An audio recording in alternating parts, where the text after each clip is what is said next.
27व्या वर्धापन दिनानिमित्त आपण सगळे इथे उपस्थित आहोत। या कार्यक्रमासाठी व्यासपीठावर उपस्थित असलेल्या आपल्या सगळ्यांसाठी संघर्षाचं दुसरं नाव, ज्यांनी आपल्या सगळ्यांना लढायचं कसं शिकवलं ते आदरणीय पवार साहेब, व्यासपीठावर उपस्थित असलेले सगळे नेतेगण, सगळे फ्रंटल सेल, सगळे सेलचे अध्यक्ष आणि इथे उपस्थित असलेले सगळे आमदार, खासदार, आपल्या पक्षावरती प्रेम करणारे, संपूर्ण महाराष्ट्रातून आलेले सगळे माता भगिनी आणि बंधूंनो, खरं 27 वर्षाचा हा मोठा काळ, हा संघर्षाचा काळ आणि आज ह्या चळवळीचा, हा उत्साहाचा सण आपण आज सगळे इथे मिळून साजरा करतोय।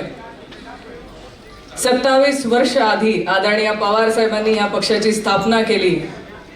महाराष्ट्रातल्या तळागाळातल्या वंचित बहुजनांना, सगळ्या 18 पगड जातीच्या लोकांना न्याय देण्यासाठी हा पक्ष 27 वर्ष झाले अविरत काम करतोय। मला अभिमान आहे की आपण अशा पक्षाचं काम करतोय ज्या पक्षामध्ये 18 पगड जाती, सर्व जाती धर्माच्या सगळ्या लोकांना सोबत घेऊन काम केलं जातं आणि प्रत्येकाला न्याय देण्याची भूमिका ही आदरणीय पवार साहेबांच्या नेतृत्वामध्ये होते। मी आदरणीय पवार साहेबांचे मनापासून आभार व्यक्त करेन की साहेब, आपल्या माध्यमातनं आपण आमच्यासारख्या महिलांना तर न्याय दिलाच, पण तळागाळापर्यंत प्रत्येक समाजाच्या शोषितांना, वंचितांना न्याय देण्याचं काम आपल्या पक्षाच्या माध्यमातून आपण केलं। 27 वर्षाचा काळ अनेक घटनांनी, अनेक गोष्टींनी आपण याचा उल्लेख करू शकतो। अनेक चढ-उतार आपल्या पक्षाने बघितले, सत्ता बघितली, विरोधी पक्षात राहून देखील आपण आपल्या पक्षाचा काम करत आलोय।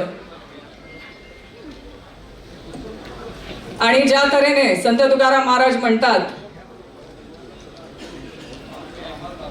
जे का रंजले गांजले त्यासी करिले जो आपले, त्या तऱ्हेने आदरणीय पवार साहेबांनी प्रत्येकाला, प्रत्येक समाजाला, शोषिताच्या प्रत्येकासाठी न्याय देण्याचं काम या पक्षाच्या माध्यमातून केलं। आणि खरंच आजपर्यंतचा हा प्रवास, ही चळवळ, हा उत्सव आपण आज इथे साजरा करतोय।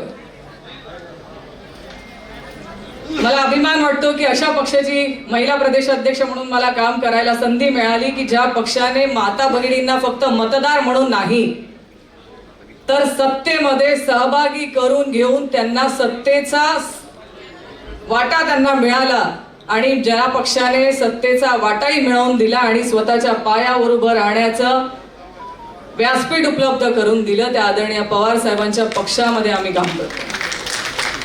आज अनेक वल्गना महिलांसाठी होत आहेत, अनेक घोषणा केल्या जातात, अनेक वेळा अनेक नेते म्हणतात आम्ही महिलांसाठी काम करतोय। आदरणीय पवार साहेबांनी फक्त घोषणा केल्या नाहीत, तर काम करून दाखवलं। आज आम्ही माता भगिनींची जी महिला आघाडी काम करते आहे, ह्या महिला आघाडीची स्थापना करणारा आपला पक्ष हा सगळ्यात पहिला पक्ष आहे की एक वेगळं महिला विंग आपण स्थापन करून आज आमच्यासारख्या महिलांना नेतृत्वाची संधी दिली। आज महिलांना पंचायत समिती असेल, ग्रामपंचायत असेल, जिल्हा परिषदा असतील, या सगळ्या ठिकाणी स्वतःचं आरक्षण आणि हक्काचं आरक्षण मिळवून देण्याचं काम आदरणीय पवार साहेबांनी केलं।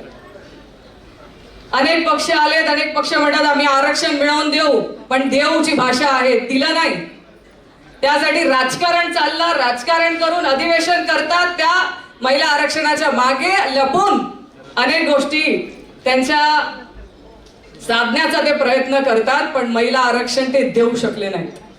ते महिला आरक्षण आदरणीय पवार साहेबांनी दिलं आणि आज सक्षमपणे महाराष्ट्रभर ज्या ज्या महिला आज राजकारणामध्ये काम करतायत त्या आदरणीय पवार साहेबांमुळे।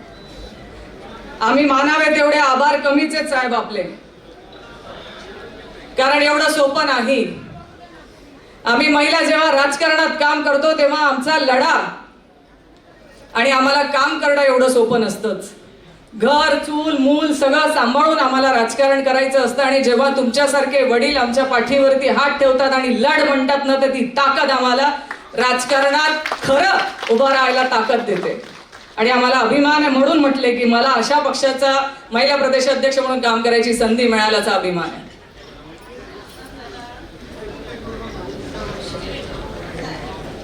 आज अनेक आपण बघतोय महागाई मोठ्या प्रमाणात वाढली आहे. तुम्ही सगळ्यांनी अनुभवलं असेल की 2014च्या निवडणुकीच्या आधी, म्हणजे मी तिकडे होते, त्या पक्षात होते, त्या पक्षात मी जवळून अनुभवलंय की एक मावशी यायची आणि ती मीडिया समोर येऊन म्हणायची महागाई वाढली आहे, महागाई कमी करा. एक तरुण युवक यायचा आणि तो म्हणायचा आम्ही बेरोजगारी वाढलेली, आम्हाला रोजगार उपलब्ध करून द्या.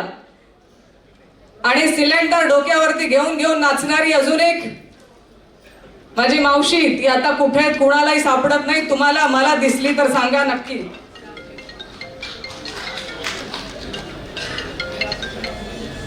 पण त्यांना मी शोधते, तुम्ही शोधा. महागाई ही मोठ्या प्रमाणात वाढलेली आहे. आज आपण सगळ्या माता भगिनींना त्याचा झळ प्रत्येकाला सोसावी लागते. पण एक छोटीशी, आज आपण संघर्षाच्या काळात आहोत आणि संघर्ष करत असताना आपल्याला सगळ्यांना एकच छोटी गोष्ट तुम्हाला एवढंच सांगेल की संघर्ष करायला घाबरू नका. आज आपण विरोधी पक्षात आहोत आणि आपल्याला अनेक मुद्द्यांवरती संघर्ष करताना आपल्या भूमिका मांडाव्या लागतील. आणि हे मांडत असताना माझ्या माता भगिनींकडनं एवढीच अपेक्षा राहील की आपल्याला रस्त्यावर उतरावं लागेल, आपल्याला आंदोलन करावे लागतील आणि आंदोलनाच्या माध्यमातून आपला लढा आपल्याला चालू ठेवावा लागेल. आणि ते आपण चालू ठेवूयात. कारण विरोधी पक्षामध्ये असताना ज्यांनी ज्यांनी लढा उभा केलाय त्या लढा उभा करणाऱ्याला आपल्याला आपल्यावरती दबाव तंत्र आणले जातील, वेगवेगळ्या माध्यमातून आपल्यावरती प्रेशर केलं जाईल. पण आपण न घाबरता आपला लढा चालू ठेवावा एवढी माझी आपल्याला या माध्यमातून विनंती आहे. एक छोटीशी कालची घटना मी आपल्याला इथे सांगेल आणि मग मी माझं लांबलेलं भाषण थांबवेल. की एक उदाहरण तुम्हाला देते की आज पुण्यामध्ये छत्रपती संभाजी महाराजांचा समाधीस्थळ असलेल्या तुळापूरमध्ये एका पार्टीवरती रेड होते आणि त्या पार्टीवरती रेड झालेल्या 178 लोकांना तिथे पकडले जातात. आणि त्या 178 लोकांपैकी फक्त 78 लोकांवरती कारवाई होते, 29 लोकांची टेस्ट होते आणि बाकी सगळ्यांना मोकळं सोडलं जातं. हा सत्तेचा कसा दुरुपयोग आहे हे सांगण्यासाठी मी फक्त इथे सांगते हा विषय. कारण जेव्हा 4 महिन्याआधी असाच विषय माझ्या घरामध्ये झाला होता तर 4 ते 5 लोक असताना ती रेव पार्टी होती आणि काल जिथे 178 लोकांवरती कारवाई झाली ती हाऊस पार्टी होती. एवढ्यासाठीच उदाहरण देते की जर तुम्ही विरोधी पक्षात असाल तर तुम्हाला अनेक कारवायांना सामोरे जावं लागणार आहे, तुमच्या घरापर्यंत चौकशा जाणार आहेत. पण फक्त त्या चौकशांना घाबरू नका, सत्याची बाजू सोडू नका.